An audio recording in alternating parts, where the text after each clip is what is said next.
శుక్లాం బ్రహ్మవిచారసారపరమామాద్యాం జగద్వ్యాపినీం వీణాపుస్తకధారిణీమపయదాం జాడ్యాంధకారాపహాం హస్తే స్ఫాటికమాలికాం విదదతీం పద్మాసనే సంస్థితాం వందే తాం పరమేశ్వరీం భగవతీం బుద్ధిప్రదాం శారదాం. శ్రీ మహాగణాధిపతయే నమః. శ్రీ మహాసరస్వత్యై నమః. శ్రీ గురుభ్యో నమః. 2024 సంవత్సరం డిసెంబర్ మాసంలో ధనుస్సు రాశిలో జన్మించినటువంటి వారికి, అంటే ధనుస్సు రాశి జాతకులకు గోచార ఫలితాలు ఎలా ఉన్నాయో తెలుసుకుందాం. ముఖ్యంగా ఈ డిసెంబర్ మాసంలో సూర్యుడు ద్వాదశ జన్మస్థానాల్లో సంచరిస్తున్నాడు, ప్రతికూలంగా ఉన్నాడు. కుజుడు అష్టమ స్థానంలో సంచరిస్తున్నాడు, చాలా ప్రతికూలంగా ఉన్నాడు. బుధుడు ద్వాదశ స్థానంలో సంచరిస్తున్నాడు, ప్రతికూలంగా ఉన్నాడు. గురువు షష్టమ స్థానంలో సంచరిస్తున్నాడు, ప్రతికూలంగా ఉన్నాడు. శుక్రుడు రెండో స్థానంలో సంచరిస్తున్నాడు, అనుకూలంగా ఉన్నాడు. శని మూడో స్థానంలో సంచరిస్తున్నాడు, అనుకూలంగా ఉన్నాడు. రాహువు అర్ధాష్టమ స్థానంలో ప్రతికూలంగా ఉన్నాడు. కేతువు దశమ స్థానంలో ప్రతికూలంగా ఉన్నాడు. ఈ విధంగా గ్రహస్థితి ఉంది. ఎక్కువ గ్రహాలు ప్రతికూలంగానే ఉన్నాయి కనుక ఓవరాల్గా మనం చూసినట్టయితే గ్రహస్థితి ప్రకారంగా ప్రతికూలతనే ఎక్కువగా గోచరిస్తుంది కనుక కొంత ఆచితూచి నిర్ణయాలు తీసుకోవాలి. కొన్ని విషయాలలో మట్టుకు మీకు అనుకూలత ఉంది. ఏంటంటే ఇంటి వాతావరణం మీకు బాగా కలిసి వస్తుంది. భార్యా పిల్లలతో సంతృప్తిగా ఉంటారు. కుటుంబ పెద్దలతో చర్చించి అన్ని నిర్ణయాలు తీసుకుంటారు. ఆదాయం స్థిరంగా ఉంటుంది. ఉద్యోగస్తులకు ఆఫీసులో అధికారులతో, తోటి ఉద్యోగులతో మనస్పర్ధలు సంభవించే అవకాశం బాగా కనబడుతుంది. కాబట్టి ఉద్యోగస్తులు కొంత జాగ్రత్తలు తీసుకోవాలి. ఇక అన్నదమ్ములు బంధువులతో కలహాలు తప్పవు. సాహసించి నిర్ణయాలు తీసుకోకండి. వ్యవసాయదారులకు, పారిశ్రామికవేత్తలకు, మిషనరీల మూలకంగా ఆటంకాలు ముందుకు వస్తాయి. చేతిలో ఉన్నటువంటి వ్యాపారము లాభసాటిగానే కొనసాగుతున్నప్పటికీ ఏదో రకమైనటువంటి ఆందోళన, పనులు అనుకున్న సమయంలో కాకపోవడము, వాటి మూలకంగా పనులపై మనకు మనస్సు దూరం అవుతుంది. ప్రారంభించినటువంటి పనుల లోపల ఆటంకాలు బాగా కనబడుతున్నాయి. ఆలస్యంగా పనులు పూర్తవుతాయి. పిల్లల చదువు విషయంలో మట్టుకు కొంత శ్రద్ధ వహించాలి. కొంత మీరు శ్రద్ధ తీసుకున్నట్టయితే పిల్లల యొక్క భవిష్యత్తు బాగా సెటిల్ అయిపోతుంది. మంచి సంస్థలలో వాళ్ళకి అడ్మిషన్స్ లభిస్తాయి.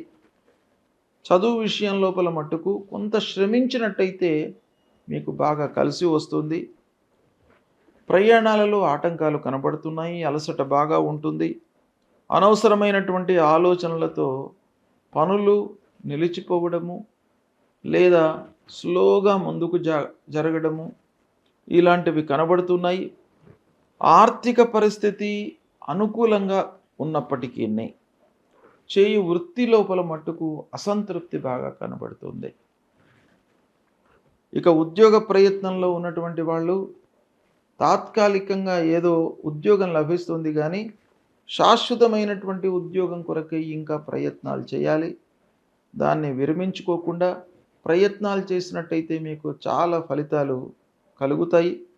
ఈ విధంగా ప్రతికూలతనే మనకు ఎక్కువగా కనబడుతుంది ధనుస్సు రాశి వారికి. కాబట్టి ధనుస్సు రాశి వారు ముఖ్యంగా సూర్యుడు అంగారకుడు అష్టమ స్థానంలో ఉన్నాడు, ప్రతికూలంగా ఉన్నాడు.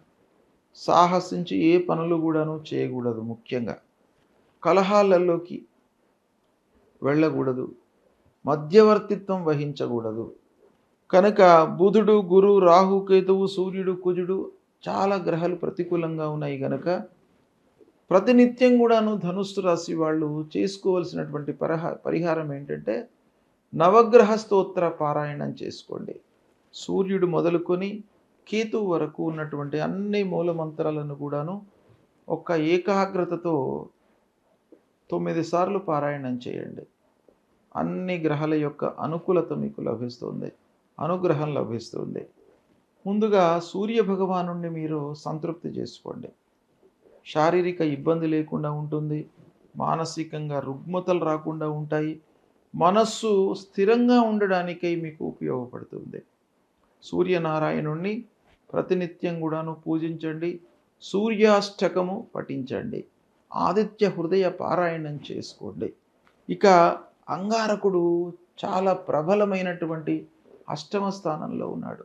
కుజాష్టమం అనేటువంటిది చాలా ప్రతికూలమైనటువంటి సంచారం గనక అనుకోకుండా మీకు ఇబ్బందులు, రిపేర్లు, భూతగాదాలు, అన్నదమ్ముల మధ్య మనస్పర్ధలు ఇలాంటివన్నీ కూడాను వచ్చేటువంటి అవకాశాలు ఉన్నాయి గనక సుబ్రహ్మణ్య స్వామి దేవాలయానికి వెళ్ళండి. లక్ష్మీ నరసింహస్వామిని కొలవండి. ఈ రెండు తప్పకుండా మీరు చేయాలి. అంతేకాకుండా కుజ భగవానుణ్ణి ప్రీతి చేసుకోవడానికి మూలమంత్రాన్ని పఠించండి. ధరణీ గర్భసంభూతం విద్యుత్ కాంచన సన్నిభం కుమారం శక్తిహస్తంచ మంగళం ప్రణమామ్యహం. ఈ మూలమంత్రాన్ని ప్రతినిత్యం చదవండి. లక్ష్మీ నరసింహస్వామి యొక్క చేయూత కొరకై కరావలంబ స్తోత్ర పారాయణం చేసుకోండి. తప్పకుండా మీకు అనుకూలత లభిస్తుంది. ఇక గురు భగవానుడు షష్టమ స్థానంలో ఉన్నాడు. బుధుడు ద్వాదశ స్థానంలో ఉన్నాడు. సూర్యనారాయణుణ్ణి, శ్రీమన్నారాయణుణ్ణి, దత్తాత్రేయ స్వామిని కొలవండి. వీటి మూలకంగా మీకు ఇబ్బందులు లేకుండా ఉంటాయి. ఆలస్యము కలగకుండా ఉంటుంది. అమ్మవారిని ప్రతినిత్యం కూడాను పూజించండి. దుర్గా సప్తశ్లోకి అని ఉంటుంది.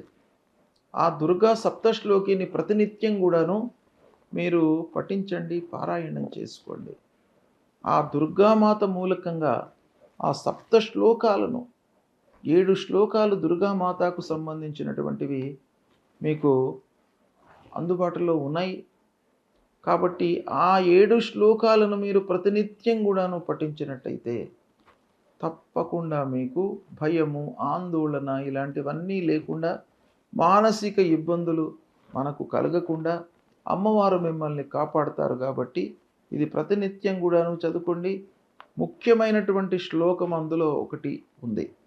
దుర్గే స్మృతా హరతి భీతిమశేష జంతో స్వస్త్యై స్మృతా మతిమతీవ శుభాం దదాసి దారిద్ర్య దుఃఖ భయహారిణికా త్వదన్య సర్వోపకారకరణాయ సదార్ద్ర చిత్త. ఈ మూల శ్లోకము ఇది చాలా పవర్ఫుల్ మంత్రం. ఇది మీరు ప్రతినిత్యం కూడాను జపించినట్టయితే ఆది వ్యాధులు లేకుండా ఉంటాయి మీకు. అంటే శారీరక ఇబ్బందులు, మానసికమైనటువంటి ప్రలోభాలు ఇవన్నీ కూడాను లేకుండా ఉంటాయి గనక ప్రతినిత్యం కూడాను ఈ శ్లోకాన్ని మీరు పారాయణం చేసుకోండి. శుభ ఫలితాలు కలుగుతాయి. శుభం.